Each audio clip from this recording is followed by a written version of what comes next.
रहीम अस्सलाम वालेकुम। इस वीडियो में इस्लामियत 9th क्लास का चैप्टर हज़रत मोहम्मद मुस्तफ़ा सल्लल्लाहु अलैहि वसल्लम की सखावत और एसार की मशक को सॉल्व करेंगे। तो फर्स्ट ऑफ़ ऑल आपने इस पूरे चैप्टर को रीड कर लेना है, अच्छे से पढ़ लेना है ताकि आपको पता चल जाए कि इसमें क्या क्या बताया हुआ है। चलिए स्टार्ट करते हैं। इसका पहला सवाल है दुरुस्त जवाब का इंतखाब करें। पहला है सखावत से मुराद है, तो सही जवाब है खुले दिल से खर्च करना। तो आपने पीछे पढ़ा होगा तो आपको पता होगा कि सखावत का मायने खुले दिल से खर्च करना है। नेक्स्ट है सेकंड, इल्मी सखावत से मुराद है। इल्मी सखावत से मुराद है किसी को इल्मी बात समझाना, तो इससे मुराद है इल्मी बात समझाना। थर्ड है यतीमों की परवरिश करना और अवामी फलाह बहबूद के काम अंजाम देना कहलाता है। सही जवाब है सखावत व एसार बे। और अंसारी मेज़बान ने मेहमान के साथ क्या सलूक किया? सही जवाब है अलीफ, खुद भूखे रहे और उसको खिलाया। ठीक है, खुद भूखे रहे और उसको खिलाया। 5 ग़ज़वा तबूक के मौके पर हज़रत अबू बकर सिद्दीक़ रज़ी अल्लाह ताला अन्हा ने बारगाह नबवी में पेश किए। क्या पेश किया था? घर का सारा माल। तो आपने पढ़ा होगा कि हज़रत अबू बकर ने सारा माल दिया था, हज़रत उमर फ़ारूक ने निस्फ माल दिया था और हज़रत उस्मान ने सामान जहाज से लदे सैकड़ों ऊँट और शरफियाँ वगैरह बारगाह इलाही में पेश किए थे। सवाल नंबर 2, मुख्तसर जवाब दें। पहला है सखावत और एसार से क्या मुराद है। इसका जवाब है पेज नंबर 44 पे आ जाए, यहाँ से यहाँ तक आएगा।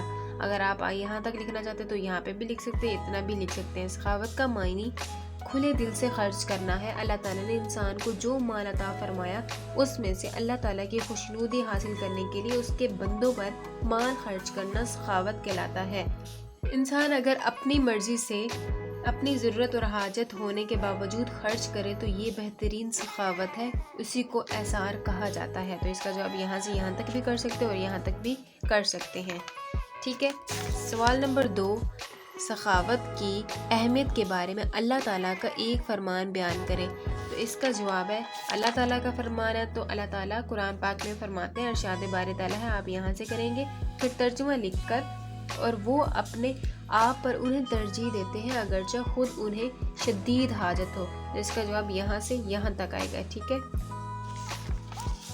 सवाल नंबर 3 है अंसारी सहाबा को नबी करीम सल्लल्लाहु अलैहि वसल्लम ने मेहमान के मुतालिक क्या इरशाद फरमाया?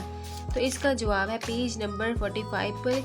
सिर्फ आप सल्लम के बारे में पूछा है तो उन्होंने क्या फरमाया, तो यहाँ से यहाँ तक लिखेंगे, पूरा किस्सा नहीं लिखना। ठीक है। आप सल्लम ने फरमाया, तुमने जिस तरह रात को अपने मेहमान की ज़ियाफ़त की है उससे अल्लाह बहुत खुश हुआ है। ठीक है, यहाँ से यहाँ तक आएगा इसका आंसर।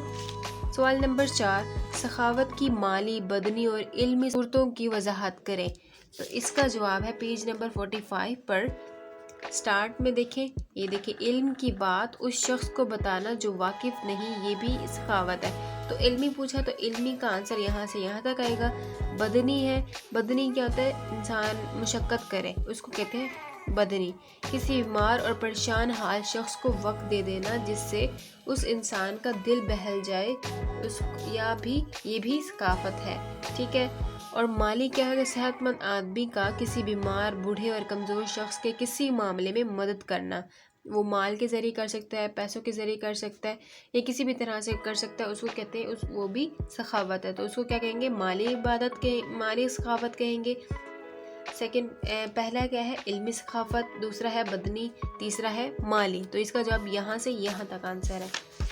ठीक है। सवाल नंबर 5 है ग़ज़वा तबूक के मौके पर हज़रत उस्मान गनी रज़ी अल्लाह ताला अन्हु ने कितना माल नबी करीम सल्लल्लाहु अलैहि वसल्लम की खिदमत में पेश किया? तो इसका जवाब है पेज नंबर 46 पर, यहाँ से यहाँ तक। हज़रत उस्मान ने सामाने जहाज से लदे सैकड़ों ऊँट और अशरफियाँ बारगाह रिसालत में पेश कर दी। तो इसका जवाब यहाँ से यहाँ तक आएगा। ठीक है। सवाल नंबर 3, तफसीली जवाब दें। सीरत तैयबा से सखावत को मिसालों से वाज़ेह करें। तो सीरत तैयबा मतलब नबी पाक सल्लल्लाहु अलैहि वसल्लम की सखावत से मुराद है। ठीक है। इसका जवाब यहाँ से यहाँ तक आएगा। آپ اس میں بتا دیں، واقعی بتا دیں، وہ بھی انف ہے، ٹھیک ہے. آپ نے اچھے سے یہ بکریوں والا قصہ بتا دینا ہے، مہمان والا قصہ بتا دینا ہے، ایک دو یہاں سے کر لیں یا یہ والا بتا دیں، ٹھیک ہے. جس میں نبی پاک صلی اللہ علیہ وسلم کی سخاوت ظاہر ہو وہ آپ نے کرنا ہے، ٹھیک ہے. یہاں تک اس کا لونگ کا آنسر ہے فصلوں، ٹھیک ہے. یہاں اب ہماری ایکسرسائز کمپلیٹ ہو چکی ہے. تو اگر آپ کو میری ویڈیو اچھی لگی ہے تو ویڈیو کو لائک کر دیں، چینل کو سبسکرائب کر دیں. Thank you so much.